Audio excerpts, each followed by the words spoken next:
गांव में पशुपालन रोजी रोटी का एक महत्वपूर्ण काम है, लेकिन उस पशु के लिए कोई व्यवस्था है क्या? कोई सोचता ही नहीं। और पशु के लिए व्यवस्था न होने के कारण पूरे गांव की व्यवस्था अव्यवस्था में परिवर्तित हो जाती है। हमने एक छोटा सा प्रयोग शुरू किया है,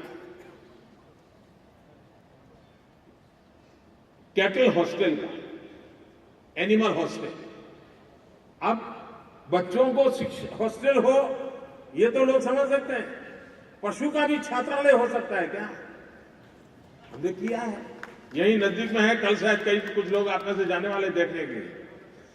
गांव के नजदीक में सरकार ने जमीन दी, गांव के करीब 900 पशु उस छात्रालय में रहते हैं। अब घर के बाहर एक भी पशु खड़ा नहीं। पहले क्या होता था, छोटा सा घर हो, आगे थोड़ी जगह हो, 4 पशु हो, तो पशु भी अपना बेचारे दिनक्रम बदल देते, एडजस्टमेंट कर लेते थे, स्टेगरिंग सिस्टम लाते थे। जगह कम होने के कारण 2 पशु खड़े रहते थे, 2 सो जाते थे, फिर 2 खड़े रहते थे, फिर 2 सो जाते थे, ऐसे ही गुजारा करते थे। मित्र, हम बारीकी से देखें तो उनके अंदर भी कितनी सोच समझ होती है। 2 पशु खड़े रहते थे, 2 सो जाते थे।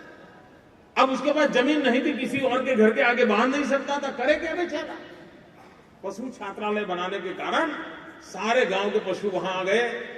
महिलाएं जो 24 घंटे बच्चों की चिंता नहीं करती थी, पशु की करती थी। बच्चा उसकी सेकंड प्रायोरिटी था, पशु उसकी फर्स्ट प्रायोरिटी था, क्योंकि दया का भाव भी था, मां का हृदय भी था, और अबोल पशु की चिंता करना उसके संस्कार थे, और आजीविका का साधन भी था। बच्चा बाद में, पशु पहले, ये स्थिति थी। महिला उसमें लगी रहती थी। मित्र, हमने उसमें बदलाव लाया। अब क्या हुआ, वो बेचारी 3-4 घंटे हॉस्टल चली जाती है, वो अपने पशु को संभाल लेती है, दूध दोना है, खाना है, पिलाना है, बाकी नौकरों से करवा लेती है। वहां सारे पशु छात्रालय के 4 नौकर से चल जाता है काम, और वो महिला पूरा दिन फ्री रहती है। अब वो कोई आर्थिक प्रवृत्ति करती है, बच्चों की देखभाल करती है, पूरे गांव में सफाई रहती है, आरोग्य के सारी समस्याएं दूर हो गई है। ऊपर से हॉस्टल में फर्टिलाइजर, गैस, बिजली, मिल्क प्रोडक्शन, अतिरिक्त गांव की इनकम में 20% इजाफा हुआ, 20%। मित्रों, छोटी बात नहीं है। क्या हम गांव में गोबर बैंक नहीं बना सकते?